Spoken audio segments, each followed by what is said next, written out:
제 친구가 새해를 맞이해서 카톡에 문자로 즐신행 이런 문자를 보내왔어요. 즐신행.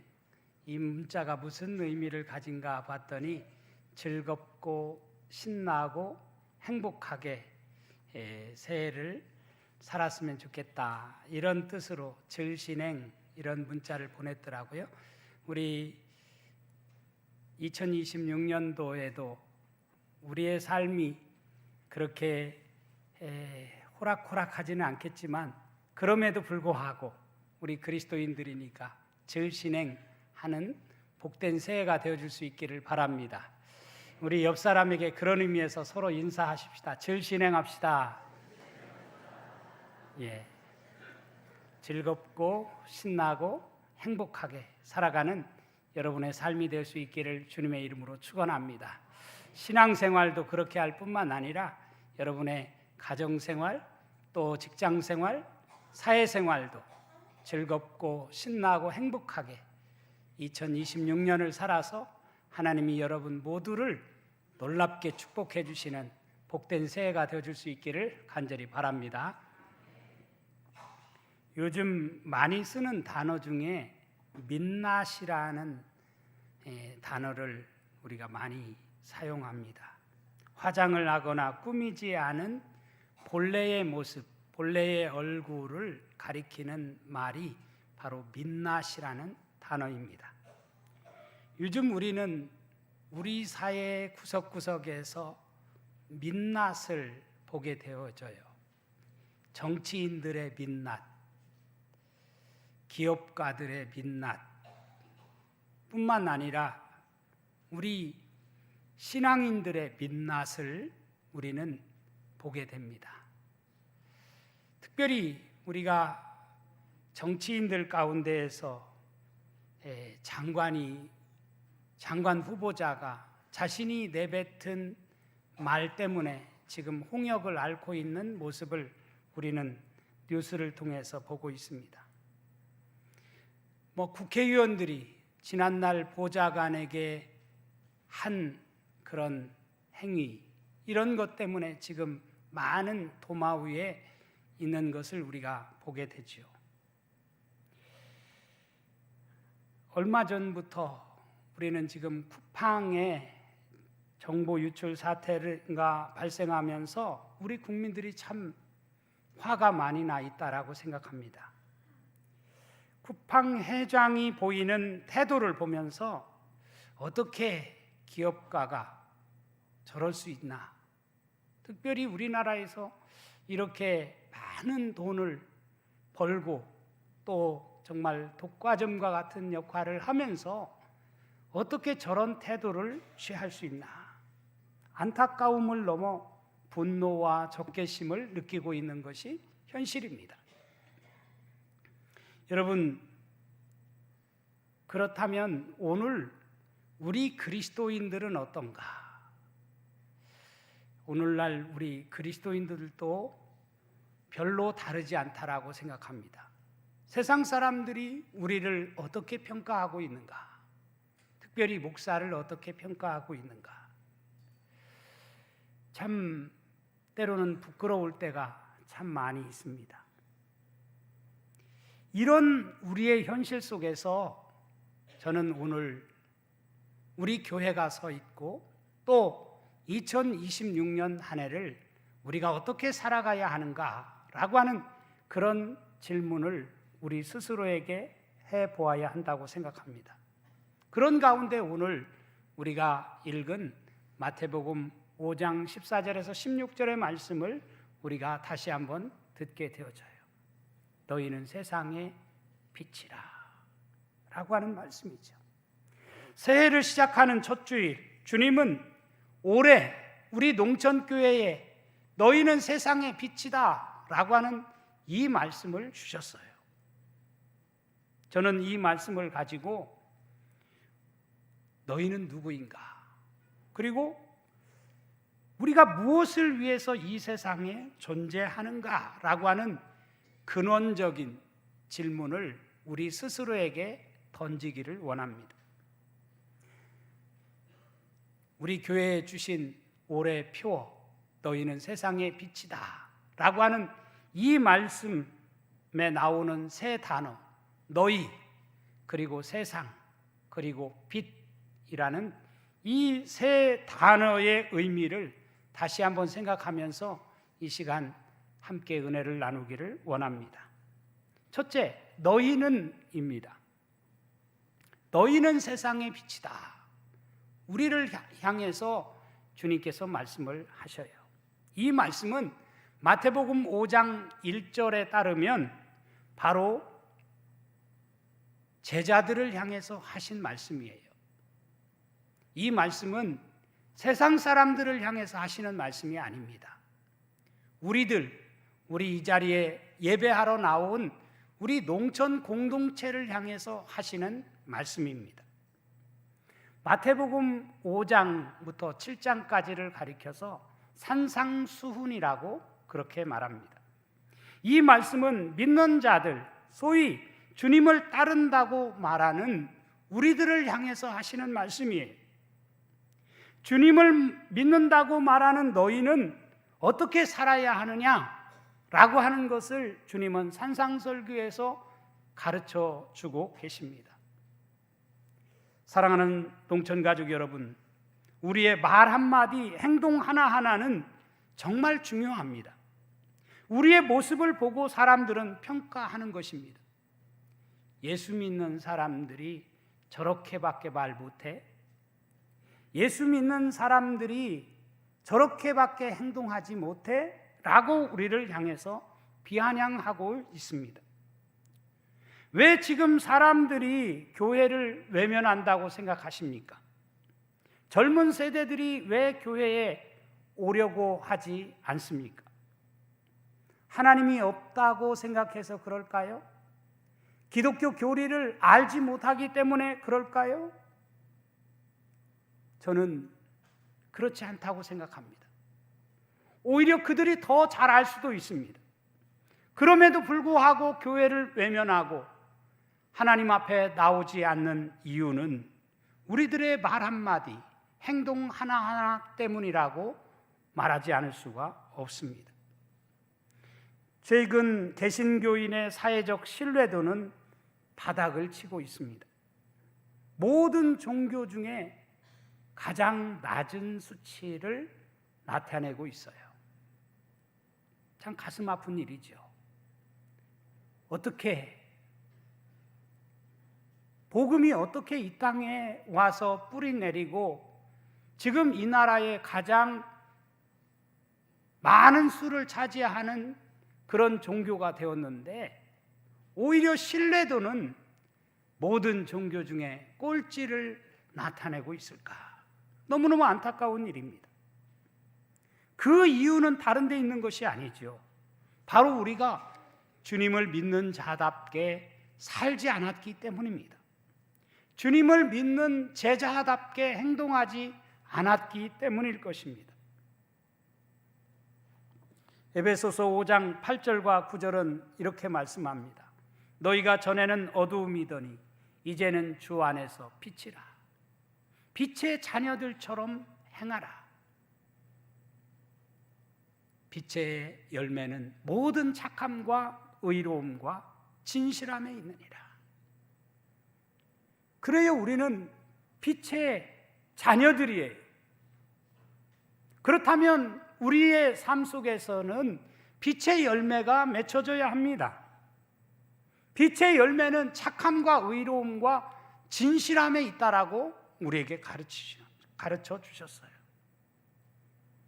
2026년 새해에는 우리 모두가 내가 빛의 자녀라고 하는 사실을 명심하고 빛의 자녀로 행해서 착함과 의로움과 진실함의 열매를 곳곳에서 맺혀가는 우리 농촌의 모든 성도들의 삶이 될 수 있기를 주님의 이름으로 축원합니다. 두 번째로 너희는 세상의 빛이다 라고 말씀을 하셔요. 우리는 교회 안에서만 존재하는 빛이어서는 안 됩니다. 우리는 주일날 이렇게 예배의 자리에 나왔을 때에만 빛의 역할을 하는 것이 아닙니다.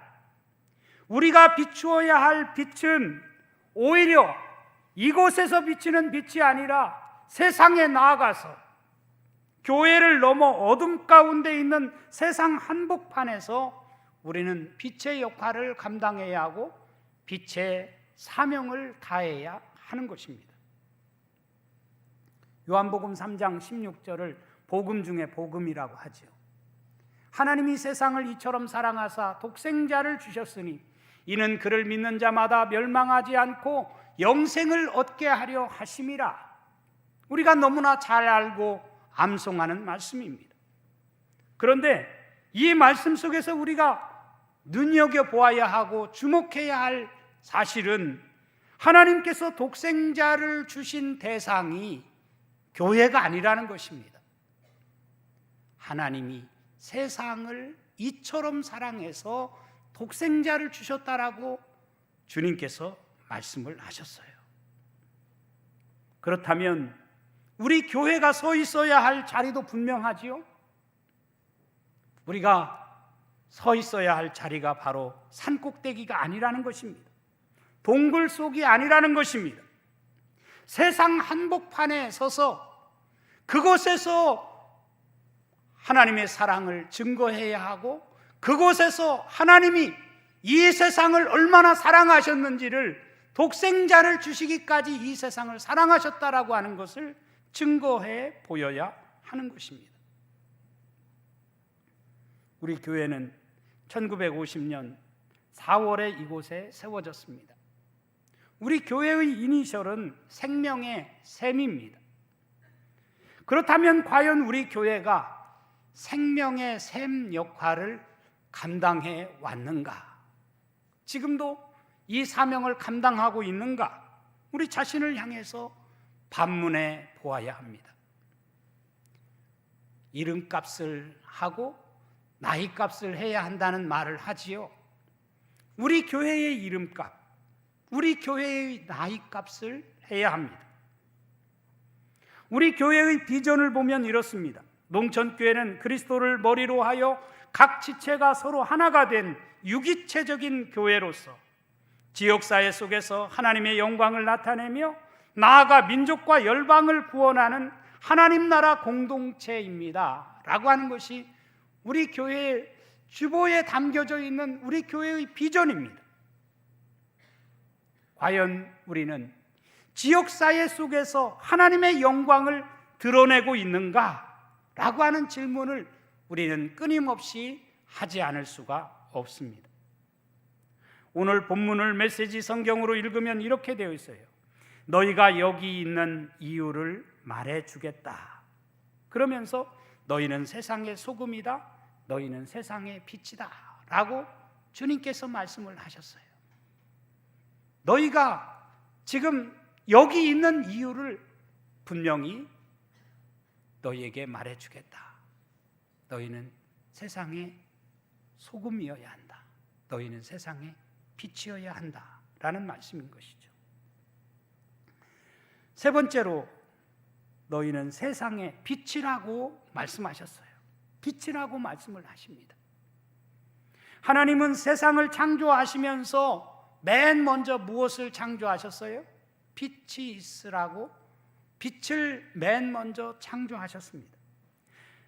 혼돈과 공허, 흑암이 가득한 곳에 빛이 있으라고 말씀하셨습니다. 창세기 1장 3절에 보면 하나님이 이르시되 빛이 있으라 하시니 빛이 있었고 빛이 하나님이 보시기에 좋았더라 라고 말씀을 하십니다.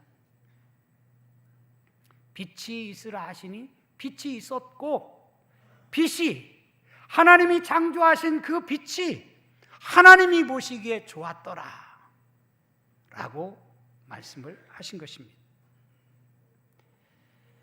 과연 빛된 우리들이 하나님이 보시기에 좋았더라 라고 말씀을 할 만한 그런 삶을 살아가고 있는가? 왜 하나님이 빛을 맨 먼저 창조하셨을까요? 빛이야말로 모든 생명을 잉태하는 것이 빛이라고 생각을 합니다. 그런 의미에서 빛은 어머니와 같은 존재가 아닌가 생각이 들어요. 어머니의 품이 따뜻하고 어머니의 그 따뜻함 속에서, 포근함 속에서 생명이 잉태되지 않습니까? 요한복음 1장 4절에 보면 그 안에 생명이 있었으니 이 생명은 사람들의 빛이라, 그렇게 말씀을 하셔요. 예수님을 소개하면서 그렇게 말씀을 하는 것입니다. 바로 예수님이 바로 생명이시고 빛이라는 것이죠. 요한복음 5장 12절에는 예수께서 또 말씀하여 이르시되 나는 세상의 빛이니 나를 따르는 자는 어둠에 다니지 아니하고 생명의 빛을 얻으리라, 그렇게 말씀을 하셨어요. 예수님은 생명의 빛으로 오셨습니다. 빛이 있어야 생명이 자라고 열매를 맺습니다. 빛은 모든 에너지의 근원이에요. 두 번째로 빛은 모든 것을 드러내는 역할을 합니다. 오늘 본문 14절에 보면 산 위에 있는 동네가 숨겨지지 못할 것이요 라고 말씀을 합니다. 왜 교회는 세상 속에, 세상 안에 존재해야 하는가? 바로 모든 것을 드러내기 위함이라고 생각합니다. 우리는 어둠 속에서 어둠을 드러내기 위해 존재하는 빛입니다. 빛이어야 합니다. 예수님은 이어서 말씀하십니다. 사람이 등불을 켜서 말 아래 두지 아니하고 등경 위에 두나니, 사람들이 등불을 켜서 말 아래 두지 않는다, 등경 위에 둔다. 왜 등경 위에 둘까요? 그래야만 어둠을 밝힐 수 있기 때문입니다. 그래야만 더 멀리까지 보이게 할 수 있기 때문입니다. 주님은 또 말씀하십니다. 이같이 너희 빛이 사람 앞에 비치게 하여 그들로 너희 착한 행실을 보고 하늘에 계신 너희 아버지께 영광을 돌리게 하라. 이같이 너희 빛이 사람 앞에 비치게 해서 그들로 너희 착한 행실을 보고 하늘에 계신 너희 아버지께 영광을 돌리게 하라고 말씀해 주십니다.